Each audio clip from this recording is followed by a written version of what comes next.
Hey Hobby World, Zach and Porter back with another. Card show recap video. Yeah, we love this card show. It's a little bit smaller. It's only 50 tables and it's randomly held, I would say between 6 and maybe 7 times a year. It's in Racine, Wisconsin at the Roma Lodge, and it's the Wisconsin sports collectors that put it on.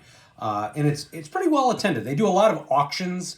I would say when we first started collecting, I actually didn't go because a lot of the stuff that was advertised online was around memorabilia, collectibles, and we like that stuff, but that's really not what really fits well into our budget. So we started going, I want to say about 2 years ago. Yeah. And I would say this was probably the most This is probably fun. the best one, yeah. Yeah, we had an absolute blast. In fact, you know what? Now that I'm thinking about it, Oh, I'm yeah. going to include a couple of these when we're talking. So we're going to provide a recap, probably do 2 videos. Porter focused most of his time on 2025 tops. And I did, full disclosure, I did get about 35 new ones that I needed. And So now I'm about 65, 70% complete, I would say. And then I spent a lot of time in the bargain boxes. Most of what I'm going to show today was for a dime, but probably the deal of the show was this Mr. was Porter. crazy. So this set intact was exactly A quarter. Porter got this for a quarter, and the Griffey alone, the Jim Abbott. So I love these classic sets. I had this as a kid, but so he got that for a quarter, and then we found this one for $1. And I wonder if Nate has ever seen this. So it's called Microverse. You can see we've got Piazza, Bonds, Frank Thomas, and Griffey. You got these little characters down here, and then they have Hall of Fame, I think, busts that are in there, which is ironic because one of those guys should be in the Hall of Fame, but he's not. Bonds. It's called Microverse from Starting Lineup. I checked they're not on TCDB, but Porter found this, and he's like, let's grab it. So for $1, we couldn't walk away from that. It was a cool Frank Thomas piece. So I'm going to show off a bunch of random rookie cards that we picked up from the Rookie Card Project, and I'm going to start with a couple of bangers. These were all dimes. Can you believe this? Al Cowlings rookie card. I tried to explain to Porter why Mr. Cowlings is famous because of his infamous car ride with O.J. Simpson. But at first I'm like, is that his rookie card? I looked it up on TCDB and sure enough it was. Additionally, I got this game day card. Marshall Faulk rookie. Shout out to our guy Vince. I know he's putting one of the game day sets together. I don't think it's 95. And then always keep an eye out for these stickers. I found some great deals, dimes and quarters on the. This is a 1987 top sticker. It is considered a Doug Flutie rookie year card / sticker. Can I see that, please? Yeah. And then additionally, here's some more random rookie year or rookie cards. Got a Larry Johnson. Is UNLV time. Got a Ray Allen. Didn't he hold the record for all-time points? 3-pointers.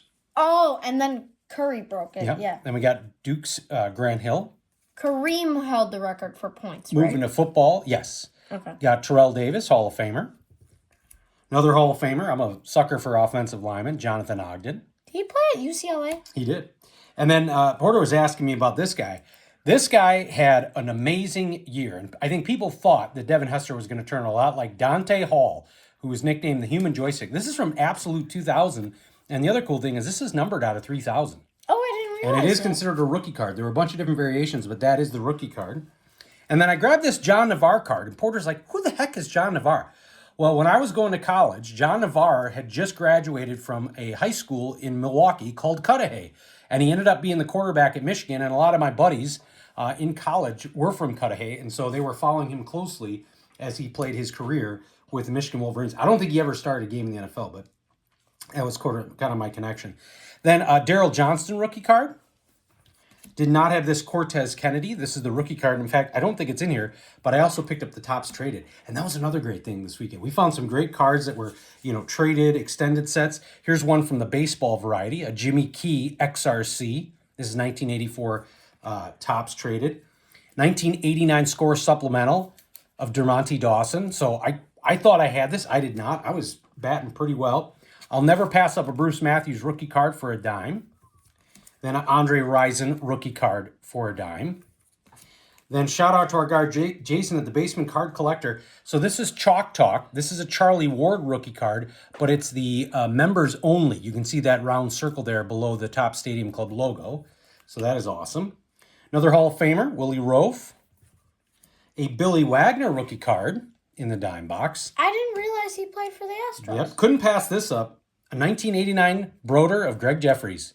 Man, this would have been the card back in the day. Yeah. And then similarly, Dan Pasqua rookie card. He had a couple years with the White Sox. I always remember him having kind of looked like kind of nerdy glasses he wore. He didn't have the sports goggles. He just wore the normal glasses out on the field. Got a Kevin Mitchell Leaf rookie card. And then from 1987 Classic, and I picked up a few of these, got the Barry Larkin rookie year card as well. So those were some of the rookie cards I grabbed. And then we did grab a few that kind of hit more of your PC guys. Mm-hmm. Cordero Patterson with the Vikings. I wonder if he'll make the Hall of Fame. I doubt it, but he was good. He holds records for kick returns. Yeah. Tank Johnson, and I had no idea who this is. Yeah, he was part of those Lovey Bears. He had some off-the-field problems, but he was solid. Alshon Jeffrey. Fletcher Cox.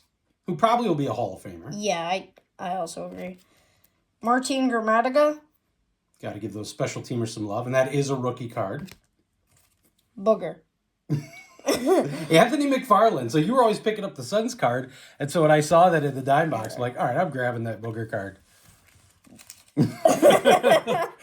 All right, so moving into what your focus was on, 2025 tops. And here's what I'll show. I got... I don't know what just happened. Yeah, good catch. Yeah. I got a few more that I won't show, but here are the ones that I did want to show. Lourdes Gurriel Jr., and I love that action shot. Cedric Mullins. Jackson Holiday Future Stars, which was kind of one of the ones I was hoping to get. Because, like, I didn't have the Shohei, I didn't have that, and I didn't have the whole Sox team set. And I picked up a Drew Thorpe, Casey Mize. And what's interesting is, while you're going through these, Milwaukee, Wisconsin has two very large card shows coming up. In fact, one is this month. Tony, the guy that runs the Oak Creek Card Show, I think he's doing a 2-day show or like a 300-table show. And then there's the Milwaukee one. Oh, the one in Franklin? Yeah. Oh, yeah. And then Milwaukee has got, I want to say, a 2 or 3-day show put on by Swarm Events, the same folks that put one on by the Pfizer Forum, and then the one we went to at what was then Miller Park and now American Family Field. So I wasn't sure how this show was going to be, because you combine Oak Creek, Franklin, Milwaukee, you got this 50-table show, and it goes to show you, sometimes you'll find the best deals at some of those smaller shows. Yeah. We had an absolute blast. Adolis Garcia. He's always jumping. Vladdy. Just signed his big contract. And then I picked up a few inserts. Nolan Arenado and Albert Pujols' 35th anniversary. That's a young Albert Pujols. Yeah, that's He was not really running young. the base pass much as his later part of his career. Yeah. And then a Nolan Arenado training grounds. And then a Corey Lee spring training card. Very nice. And I like it because, like, the foil is cool. Yeah, And they did a for nice job. Yeah, and for some of them, I realized some of them, like the Twins, they play in the Grapefruit League, right? Mm-hmm. There was one of those cards that had cactuses on Yeah, it. the borders weren't by their specific order. Yeah. They were just different types of borders. I bet you that has to do with them printing specific borders and evening out the amount per sheet when they actually cut these. Probably. But what do I know? Yeah. All right, so this was our first of, I believe, 2 recaps from the Racine card show held at the Roma Lodge. Like we said, you can find it online. I think it's the Wisconsin Sports Collectors Association. But we always have a blast, and we hope you enjoyed finding or watching some of our finds. Thank you all for watching and subscribing. Bye-bye.